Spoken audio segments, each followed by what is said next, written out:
আসসালামু আলাইকুম। সর্বপ্রথম এই ভিডিওটা দেখেন, পরে আমি বলতেছি। ছোট্ট একটা ছড়া বলবো সালাম জানিয়ে, কিছু কথা বলবো আমি সোনার বাংলা নিয়ে।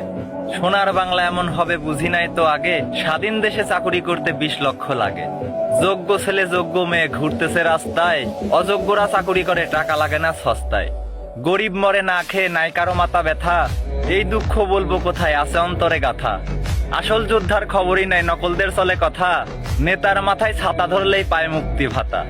কি আর পেলাম স্বাধীন করে এই স্বাধীনের স্বাদ, চারিদিকে ছড়িয়ে আছে মানুষ মারার ফাঁদ।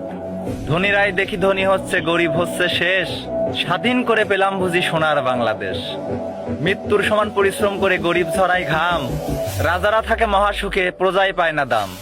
ভাবতে গেলে অবাক লাগে হায়রে স্বাধীনতা, এমন স্বাধীন পেলাম আমরা কেউ শোনে না কথা। দুর্নীতিতে ভরে গেছে পঙ্গু হচ্ছে দেশ, দেশের টাকা বিদেশ গিয়ে দেশ হচ্ছে শেষ। চোখে দেখে সবাই কিন্তু বলে না কেউ কথা, আমরা কি ভাই চেয়েছিলাম এমন স্বাধীনতা।